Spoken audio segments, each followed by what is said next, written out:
બનાસકાંઠા જિલ્લો અને બનાસકાંઠા જિલ્લાનું એક પરિવારના પરિવારમાં પોતાના એક સભ્યનું મોત થયું હતું અને તેની અસ્થિ સોમનાથના દરિયામાં તેનું વિસર્જન કરવા માટે પરિવાર બનાસકાંઠાથી સોમનાથ જઈ રહ્યો હતો અને તે દરમિયાન અકસ્માત થયો અને અકસ્માતમાં એક જ પરિવારના 5થી વધુ લોકોના મોત થયા અને 4થી વધુ લોકોની ગંભીર ઈજાઓ થઈ તેની વિગતે વાત આ વિડીયોમાં કરવી છે। વૈષ્ણવજન તો તેને કહીએ જે પીડ પરાઈ જાનાને રે। નમસ્કાર, હું છું દિનેશ ઠાકોર, આપ જોઈ રહ્યા છો નવજીવન ન્યૂઝ ચેનલ।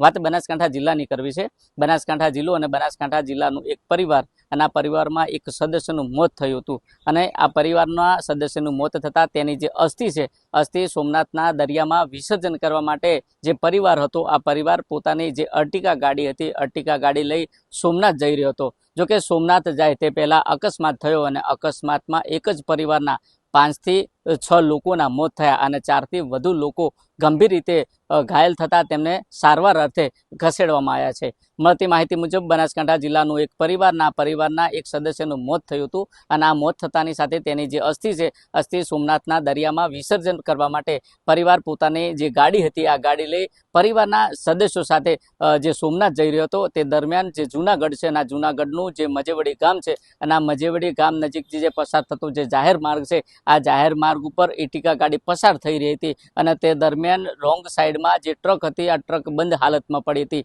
અને અચાનક જ ઓવરટેક કરવા માટે ઇર્ટિકા ગાડીના જે ચાલક હતો આ ચાલક ટ્રકને અથડાય છે અને અથડાતાની સાથે ધડાકાભેર અકસ્માત થયો અને અકસ્માતમાં 5થી વધુ લોકોના મોત થયા। જોકે ઘટના સ્થળે ધડાકો થતાની સાથે જે લોકો હતા લોકોના ટોળે ટોળા થયા અને લોકો દ્વારા જે સ્થાનિક પોલીસ હતી આ સ્થાનિક પોલીસને જાણ કરવામાં આવી અને આખરે સ્થાનિક પોલીસ ગણતરીના સમયમાં ઘટના સ્થળે પહોંચી અને ઘટના સ્થળે પહોંચ્યા બાદ જે માહિતી હતી આ માહિતી મેળવી ત્યારે જે 5 લોકો હતા આ 5 લોકો અકસ્માતમાં ઘટના સ્થળે મોત થયા હતા અને 4 જેટલા જે હતા તે ગંભીર રીતે ઘવાયા હતા। જોકે તાત્કાલિક ધોરણે 108નો સંપર્ક કરી 108ના માધ્યમ થકી તેમને હોસ્પિટલ ખસેડવામાં આવ્યા અને આખરે પોલીસે આ સમગ્ર મામલાની તપાસ શરૂ કરી।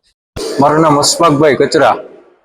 કઈ રીતે ઘટના બની હતી ને કેટલા લોકો ઈજાગ્રસ્ત છે અને કેટલા 9 થી 10 જણા ઈજાગ્રસ્ત છે અને ઘટના છે ને આપણે ટ્રક ત્યાં છે ને રોમ સાઈડમાં જીબીનો ટ્રક છે ને ગોડાઉન છે એટલે ત્યાં એમની જગ્યા ઉપર ઊભો હતો અને ઓવરટેક કરવામાં મારા હિસાબથી એક્સિડન્ટ થયું છે। આ લોકો ક્યાંથી આવતા હતા ક્યાં જતા? આ થરાળ ગામથી આવે છે અને